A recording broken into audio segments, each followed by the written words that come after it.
Napoleon Bonaparte's story does not begin in the glittering palaces of Paris, nor in the marble halls of Europe's great capitals. It begins on a rugged island in the Mediterranean, a place of wind, mountains, and stubborn independence, Corsica.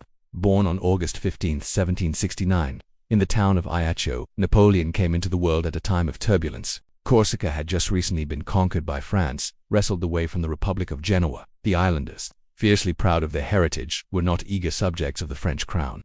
Among those who carried this deep Corsican pride was Napoleon's family, the Bonapartes. His father, Carlo Bonaparte, was a lawyer and minor nobleman, ambitious yet often entangled in politics and debts. His mother, Letizia Ramolino, was the backbone of the household, strict, pious, and unyielding. It was she who instilled in young Napoleon a sense of discipline and endurance that would mark him for life.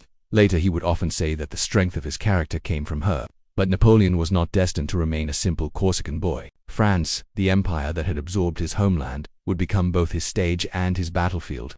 From a very young age, he was sent to study in the French mainland, and this separation from his roots left a permanent mark on him. At the age of 9, Napoleon left Corsica to attend school in Autun, where he struggled with the French language. His classmates mocked his Corsican accent, his awkward manner, and his foreignness, but the boy who would one day command Europe did not crumble. Instead, he sharpened his mind like a blade. He read endlessly history, philosophy, mathematics, the lives of great conquerors. He devoured the works of Plutarch, dreaming of Alexander the Great, Hannibal, and Caesar. Later, he was admitted to the prestigious military academy at Brienne. There, he was not popular, not charming, not wealthy. He was often isolated, a small boy with a sharp tongue and a sharper mind. But he had one talent that stood out: mathematics. It gave him an edge in artillery, the science of war. And while others played, Napoleon studied. He was not content with mediocrity. He wanted to master everything that could give him an advantage. At Brienne he also developed a fierce determination to rise above his circumstances. He once wrote bitterly about France's nobility, sneering at their privileges. He despised aristocrats who believed birth alone gave them superiority. For Napoleon, talent, merit, and willpower would always outweigh bloodlines. When he was 16, he graduated as a second lieutenant of artillery, one of the youngest officers in the French army. He was still an outsider, a Corsican among French nobles, poor among the wealthy, awkward among the elegant. But within his chest burned a fire, the desire to prove himself, the desire to rise. The world around him was about to change in ways that would give him the opportunity he craved. France in the late 18th century was a nation on the brink. The monarchy of Louis XVI was weak and burdened with debt. The people groaned under taxes while the nobility enjoyed privilege. Ideas of liberty, equality, and fraternity spread through books, pamphlets, and whispers. Revolution was in the air. Napoleon, still a young officer, watched these changes carefully. He was not yet the man of destiny, but he was ambitious, restless, and impatient.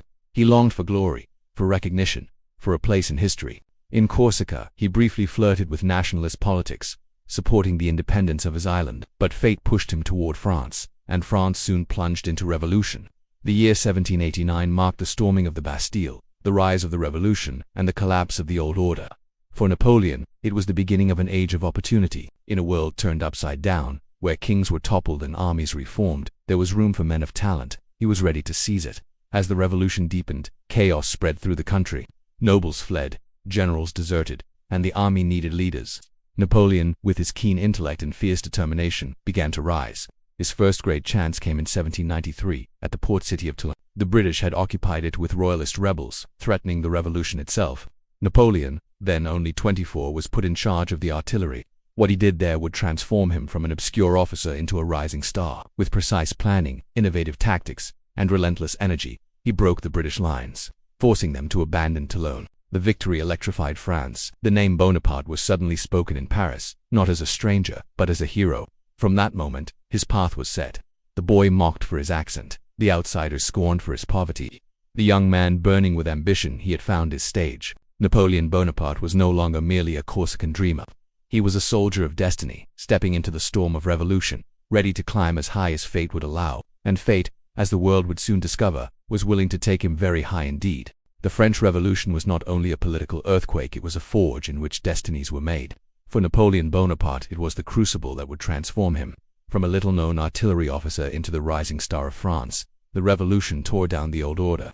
The monarchy crumbled, nobles fled, and the guillotine became a symbol of justice and terror. In this world of shifting power, there was space for new men with talent, ambition, and boldness. Napoleon fit this mold perfectly. After his victory at Toulon in 1793, Napoleon's reputation spread quickly. He was promoted to brigadier general at the age of 24, an extraordinary rise in a nation where generals were once exclusively men of noble blood. Napoleon was not of noble stock. He was a Corsican outsider who had proven himself through merit. This made him a symbol of the revolution's ideals: talent over birth, merit over privilege.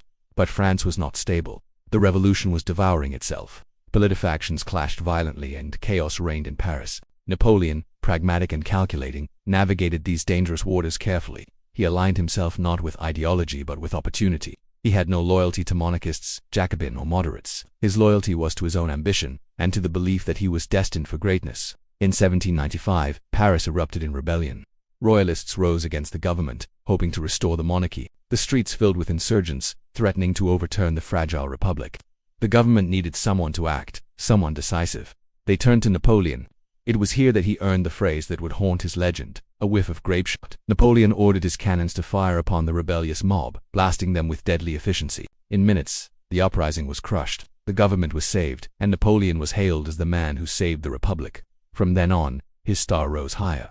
He was made commander of the Army of the Interior. Then soon after, he was given command of the Army of Italy. This was not considered a prestigious assignment. The Italian campaign was seen as a secondary theater, far from the glory of fighting Austria or Britain. But Napoleon saw what others did not. Opportunity. In 1796 he took command of the Army of Italy. He was only 26, younger than many of the officers who served under him. At first, they looked at him with skepticism. He was small, thin, pale, with an accent that still betrayed his Corsican roots. But the moment he spoke, all doubts faded. His words carried fire. He told his soldiers, "Soldiers, you are naked, ill-fed. The government owes you much, but can give you nothing. Your patience, your courage. Do you know honor? But I will lead you into the most fertile plains of the world. There you will find honor, glory, and riches." The soldiers cheered. Napoleon had given them something no government had: hope. He promised them glory, and he meant it. The Italian campaign would be Napoleon's first masterpiece. Facing armies larger and better supplied, he relied on speed, maneuver, and audacity. He moved his troops with lightning precision, striking at weak points before his enemies could react. He separated his foes, crushing them one by one. At Montenot, Millesimo, Lodiar, Cole, Rivoli, names that would echo through history. Napoleon turned Italy into his stage. He defeated Austrian armies, drove out enemies, and captured city after city. His soldiers adored him, calling him the Little Corporal, because he shared their hardships, marched with them, ate their bread, and stood in the mud beside them. But Napoleon was more than a general. He was also a master of image. He understood the power of propaganda. He wrote bulletins to Paris, exaggerating his victories, downplaying his setbacks, and painting himself as the hero of the Republic. The French people devoured these reports, and soon the name Bonaparte became synonymous with victory. In Italy, Napoleon also revealed another side of himself: his political cunning. He created sister republics, reorganized governments, and exported the ideals of the French Revolution, but always in a way that served his own influence. He negotiated treaties directly with Austria, sidelining Paris, proving that he was not merely a soldier but also a statesman. And then there was his personal life. In the midst of war, Napoleon fell passionately in love with Josephine de Beauharnais, a widow with 2 children. She was elegant, graceful, and connected to Parisian high society. For Napoleon, she was both a lover and a ladder to greater circles of power. They married in 1796, just before he left for Italy. His letters to her were fiery, filled with longing, revealing a man whose heart burned as fiercely as his ambition. By 1797, Napoleon had transformed the Italian campaign into one of the most brilliant in military history. Austria was forced to sign the Treaty of Campo Formio, ceding vast territories and recognizing France's dominance. Napoleon returned to Paris not just as a victorious general but as a national hero. He was no longer an obscure Corsican officer. He was the conqueror of Italy, the man who had humbled Europe's great powers.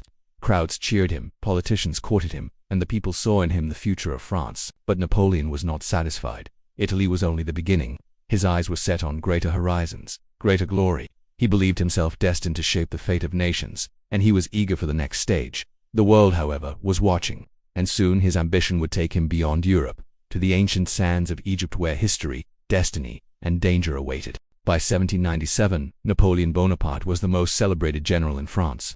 His victories in Italy had made him a national hero, admired by soldiers, adored by the public, and feared by politicians. But with glory came danger. In Paris, the government, the Directory, began to view him with suspicion. He was too popular, too powerful, too independent. The Directory feared that Napoleon might turn his army against them. Yet Napoleon was clever. He understood that raw power was dangerous if it threatened those in charge. Instead of challenging the government directly, he sought to channel his ambition outward. he proposed a bold new idea: to strike at Britain, France's greatest enemy, not on the fields of Europe but on the sands of Egypt. The plan was audacious.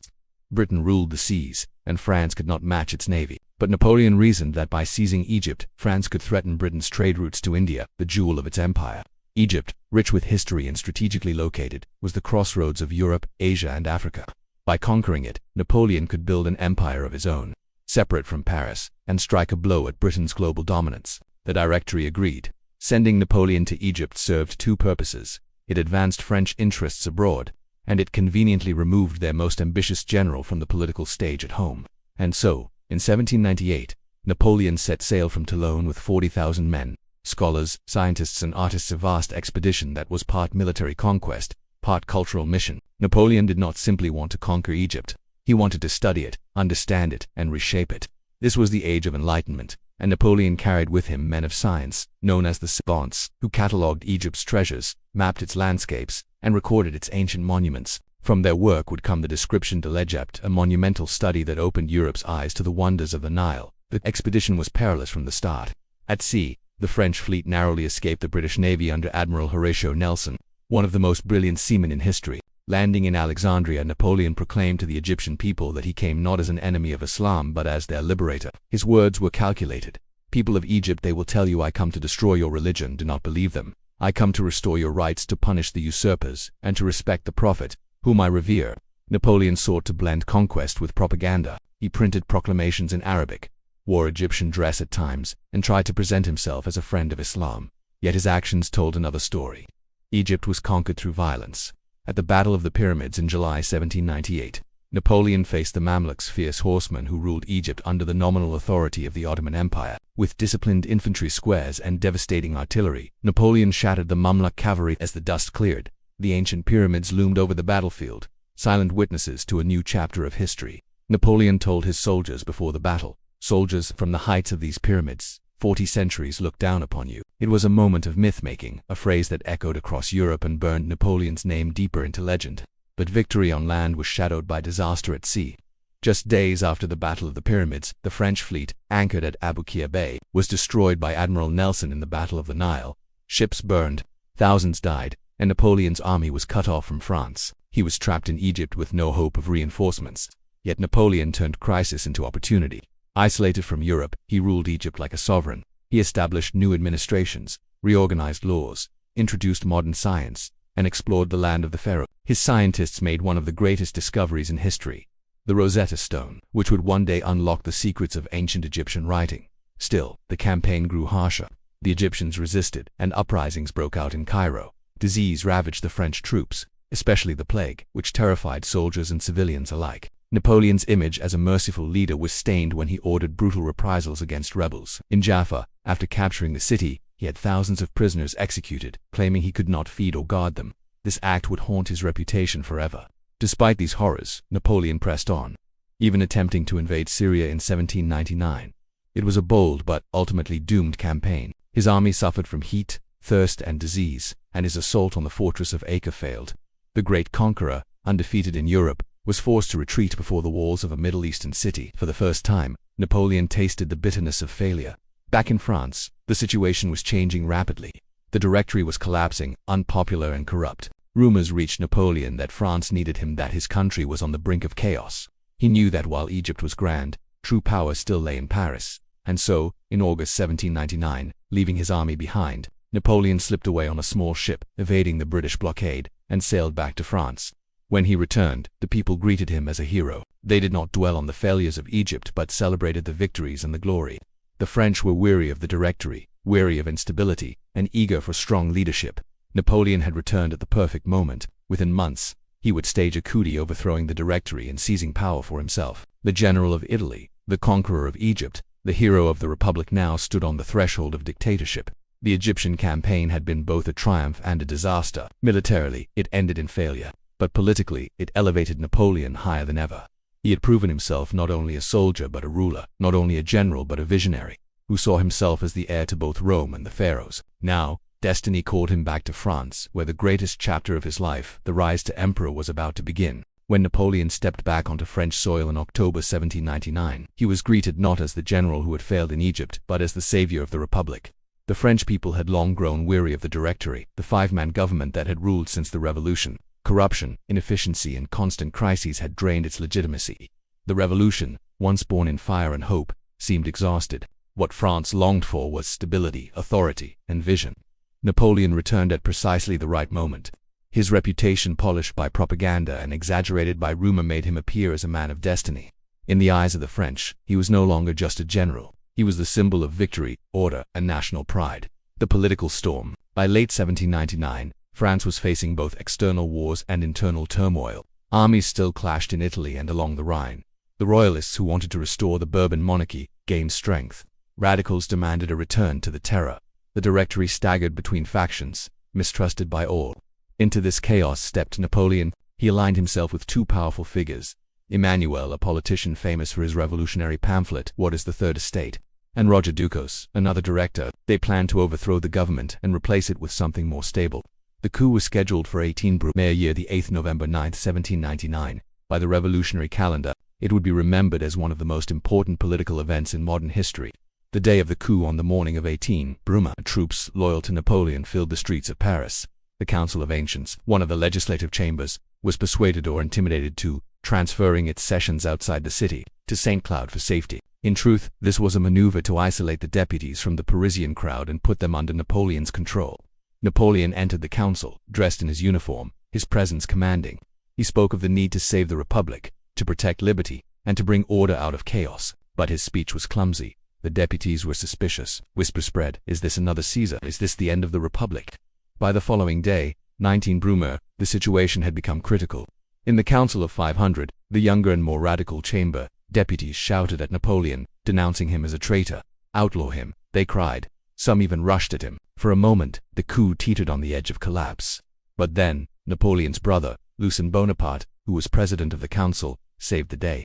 He denounced the deputies as conspirators against liberty. Soldiers loyal to Napoleon stormed the chamber, dispersing the assembly by force. Bayonets cleared the hall where words had failed. The coup was complete. The Directory was dissolved. A new government was born, the Consulate. At its head stood three consuls, Ducos and Napoleon. But everyone knew who truly held power. First Consul of France. Very quickly, Napoleon outmaneuvered his colleagues.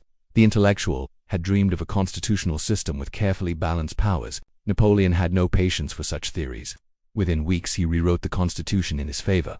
By December 1799, Napoleon was not just one of three consuls. He was first consul, with authority that made him little less than a dictator. The revolution, which had begun with the cry of liberty, equality, fraternity, had ended with the rise of a single man. But to the French people, weary of chaos, Napoleon was not seen as a tyrant. He was seen as a deliverer. Rebuilding France, Napoleon's genius was not only in battle but in administration. Once in power, he moved swiftly to rebuild France. His reforms touched every part of society. Government. He centralized administration, appointing prefects to govern provinces. Local autonomy was sacrificed, but efficiency was gained. Economy. He founded the Bank of France, stabilized the currency, and encouraged trade and industry. France, exhausted by years of inflation, now saw stability. Law. His greatest legacy was the Napoleonic Code, a uniform system of laws that guaranteed property rights, secular authority, and equality before the law for men. It swept away the patchwork of feudal privileges and revolutionary decrees, leaving a clear, rational legal system. Religion. With the Concordat of 1801, Napoleon reconciled with the Catholic Church. The revolution had attacked religion, alienating millions. Napoleon restored peace by recognizing Catholicism as the faith of most French people, while keeping the church under state control. Education. He reformed schools, creating to train future administrators and officers. To Napoleon, education was a tool for shaping loyal citizens. Through these reforms, Napoleon gave France what it craved: stability, order, and progress. The revolution had destroyed the old world. Napoleon built something new in its place. Victory abroad, power at home was not enough. To secure his position, Napoleon needed glory abroad. In 1800, he crossed the Alps in a daring winter campaign to strike at Austria. At the Battle of Marengo, he defeated Austrian forces in northern Italy. The victory was dramatic, cementing his image as a military genius who could triumph against all odds. This triumph silenced his enemies and secured his rule. France, once threatened on all sides, was now the dominant power of Europe again. Towards empire, Napoleon's power grew with each year. In 1802, he was made first consul for life, a step toward monarchy in all but name. The French people approved by referendum, their desire for strong leadership outweighing their revolutionary ideals. By 1804, the transformation was complete. In a glittering ceremony at Notre Dame Cathedral in Paris, Napoleon crowned himself Emperor of the French. Pope Pius VII presided, but it was Napoleon who placed the crown upon his own head, a powerful symbol that his authority came not from the church, not from tradition, but from himself. The French Revolution was over. The age of Napoleon had begun. The Emperor of the French on December 2, 1804, Paris witnessed a spectacle unseen since the days of kings, inside the Grand Cathedral of Notre Dame, with gilded arches and a sea of dignitaries watching. Napoleon Bonaparte crowned himself Emperor of the French. The act was deliberate. By refusing to let the Pope place the crown on his head, Napoleon sent a clear message. His power came not from religion or tradition, but from his own achievements. For many in France, this coronation was not a betrayal of the revolution but its fulfillment. The monarchy of the Bourbons was gone, swept away by guillotines and revolutionaries. Napoleon represented something new, a modern empire, born not of divine right, but of merit, ambition, and sheer force of will. Europe, however, saw it differently. 2 kings and emperors across the continent. Napoleon's self-crowning was a challenge, a declaration that threatened the old order. And soon, they would test him on the battlefield. The Third Coalition by 1805. Britain, Austria, and Russia had joined forces in what became known as the Third Coalition. Their goal was clear: stop Napoleon before his empire could expand further. Napoleon responded with breathtaking speed. From camps along the English Channel where he had once planned to invade Britain, he marched his army eastward across Europe. The Grande, as it was now called, was unlike any other force in history, disciplined, mobile, and inspired by their emperor. His soldiers could march further and fight harder than their opponents. In a matter of weeks, Napoleon's forces moved from the French coast to the heart of Germany. His enemies were stunned by his speed. The ULM campaign, the first test, came in October 1805 at the city of ULM in southern Germany. Austrian General Mack had fortified his army there, expecting to hold Napoleon in check until Russian reinforcements arrived. But Napoleon encircled the city with dazzling maneuvers. His troops cut off every escape route, surrounding Mack's army without a major battle. The result was astonishing. Over 60,000 Austrian soldiers surrendered with minimal French losses. The campaign at UMO was a masterclass in strategy. Napoleon had destroyed an entire army through movement and deception rather than brute force. Europe watched in awe. Trafalgar, defeat at sea. Yet Napoleon's power was not limitless. At sea, Britain remained supreme. On October 21, 1805, while Napoleon was winning in Germany, Admiral Horatio Nelson crushed the French and Spanish fleets at the Battle of Trafalgar off the coast of Spain. The French navy was shattered. Britain's command of the seas was unchallenged. For Napoleon, this meant one thing: his dream of invading Britain was over. The Channel would remain under British control. Still, Napoleon turned defeat into opportunity. If he could not destroy Britain on the waves, he would defeat her allies on land. Austerlitz, the Battle of the Three Emperors on December 2, 1805. The very anniversary of his coronation, Napoleon achieved what is often considered his greatest victory. Near the town of Austerlitz in present-day Czechia, the French army of 68,000 men faced nearly 90,000 Austrians and Russians, led by Emperor Francis I of Austria and Tsar Alexander I of Russia. Napoleon deliberately weakened his right flank, luring the Allies into attacking what they believed to be a vulnerable position. As they advanced, he struck at their center, cutting their army in two. French troops stormed the Pratzen Heights, the key to the battlefield, and shattered the Allied forces. By the end of the day, the coalition was in ruins. Thousands were killed or captured. Napoleon stood victorious over two emperors, hence the name Battle of the Three Emperors. The result was decisive. Austria was forced to make peace, and the Holy Roman Empire, which had existed for nearly 1,000 years, was effectively dissolved. Napoleon reorganized the German states into the Confederation of the Rhine, placing them under French influence. Europe was being remade in his image. The Fourth Coalition, but victory bred resistance. In 1806, Prussia, humiliated by Napoleon's growing power, declared war. They joined Britain and Russia in the Fourth Coalition. Once again, Napoleon responded with dazzling campaigns. At the Battle of Jena, he crushed the Prussian army in a single day. At Auerstedt, fought on the same day, his marshals defeated another Prussian force. Within weeks, the proud kingdom of Frederick the Great was broken. Napoleon marched triumphantly into Berlin. There, in a symbolic gesture, he visited the tomb of Frederick the Great and declared, "Had he been alive, we would not be here today." But Napoleon's greatest challenge lay to the east, against the Russian Empire. A bitter struggle. In the frozen fields of Poland, Napoleon and the Russians clashed in February 1807 at the Battle of Eylau. Unlike his previous swift victories, this battle was brutal, bloody, and indecisive. Snowstorms raged as French and Russian soldiers fought hand to hand. Entire regiments were annihilated. For the first time, Napoleon's aura of invincibility was shaken. Though he held the field, the cost was immense. Tens of thousands lay dead or wounded. Eylau showed Europe that Napoleon could bleed. But he would not be stopped. Friedland, the triumph restored. In June 1807, Napoleon redeemed himself at the Battle of Friedland. There, he caught the Russian army on the banks of the River Alley. With brilliant maneuvers, he forced them against the water and destroyed much of their force. The victory was complete. Tsar Alexander I, recognizing the futility of further war, agreed to negotiate the Treaty of Tilsit in July 1807.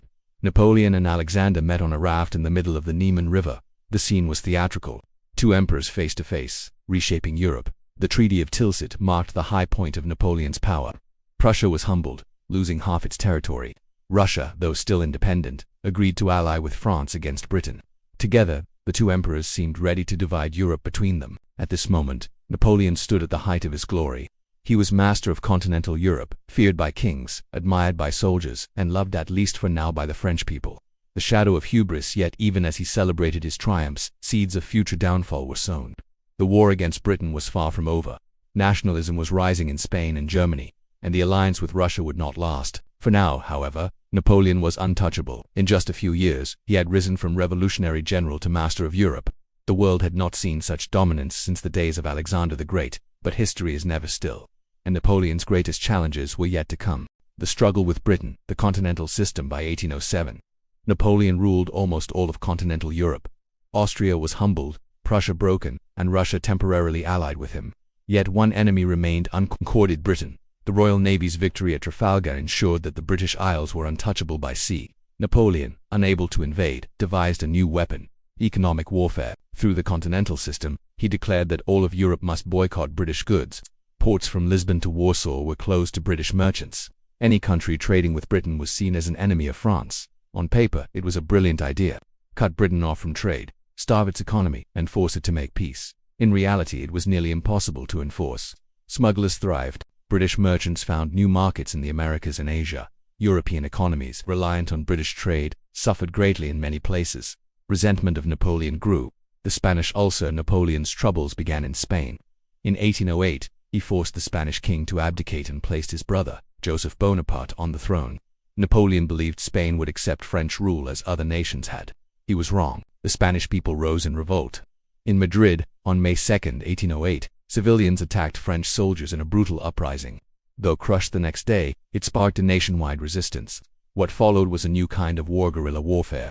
Spanish fighters ambushed French patrols, destroyed supply lines, and disappeared into the hills. They were aided by British forces under Sir Arthur Wellesley, the future Duke of Wellington. The war in Spain became a bleeding wound for Napoleon, draining men and resources. He called it the Spanish ulcer, a small wound that would not heal but slowly weakened the body. Austria rises again, sensing Napoleon's distraction in Spain. Austria struck back in 1809, launching another war. Napoleon rushed to meet them. At the Battle of Ospennessling near Vienna, he suffered his first major defeat in open battle. The Danube River, flooding and breaking bridges, trapped part of his army, and the Austrians struck hard. For 2 days, fierce fighting raged. French Marshal Jean Lannes, one of Napoleon's closest friends and greatest generals, was mortally wounded. His death shook Napoleon deeply, but defeat only fueled his determination. Weeks later, at the Battle of Wagram, Napoleon regrouped and crushed the Austrian army in one of the largest battles of the age. Austria was forced to sign yet another humiliating treaty. Still, the aura of invincibility around Napoleon had cracked. The world saw that the emperor could be beaten. The marriage alliance. After Wagram, Napoleon sought to secure his dynasty. His marriage too had produced no heir, and he needed one to establish a lasting empire. In 1810, he divorced her despite their deep personal bond and married Marie-Louise of Austria, daughter of Emperor Francis I. This union symbolized Napoleon's ambition to join the ranks of Europe's ancient monarchies. In 1811, Marie-Louise gave birth to a son, Napoleon II, whom his father proudly called the King of Rome. For a brief moment, it seemed Napoleon had secured both his empire and his legacy. The Russian question, but beneath the surface, cracks in the Franco-Russian alliance widened. Tsar Alexander I had grown weary of the continental system, which damaged Russia's economy. Smuggling with Britain flourished, and tensions with France increased. Napoleon, meanwhile, was frustrated by Russia's defiance. He saw Alexander's actions as betrayal. By 1812, the alliance had collapsed. Determined to enforce his will, Napoleon prepared for war. He gathered the largest army Europe had ever seen, the Grande Overlubite. 0 men from across the empire. French, Italians, Germans, Poles, even reluctant allies marched under his banner. The target, Moscow. The invasion of Russia in June 1812. Napoleon crossed the Niemen River, launching his invasion of Russia. At first, the Grande advanced swiftly, but the Russians refused to fight decisive battles. Instead, they retreated deeper into their vast country, burning villages and crops behind them. This scorched earth strategy denied Napoleon's army food and shelter. The French marched further, growing weaker with every step. Hunger, disease, and exhaustion claimed thousands. Yet Napoleon pressed on, determined to force the Russians into battle. Borodino, the bloody clash on September 7, 1812. Near the village of Borodino, the Russians finally stood their ground. The battle was one of the bloodiest of the Napoleonic Wars. For an entire day, cannons roared and soldiers fought hand-to-hand across fields and trenches. Over 70,000 men were killed or wounded. Though Napoleon technically won the battle, it was a hollow victory. His army was shattered, and the Russian army was not destroyed. Still, the road to Moscow lay open. Moscow in flames. On September 14, 1812, Napoleon entered Moscow, expecting peace negotiations. Instead, he found a city in flames. The Russians had set fire to their own capital. Napoleon waited for weeks, hoping Tsar Alexander would sue for peace. No offer came. Winter was approaching, supplies were running out, and the French were stranded deep in hostile territory. Finally, Napoleon ordered the retreat. The Great Retreat. The retreat from Moscow became one of the greatest disasters in military history. As the Grande staggered westward, winter descended with brutal force. Temperatures dropped far below freezing, horses died, wagons broke, men froze in the snow. Russian troops and Cossack raiders harassed the retreating columns. Of the 600,000 men who had marched into Russia, barely 100,000 returned. The Grande was destroyed not by battle alone, but by hunger, cold, and exhaustion.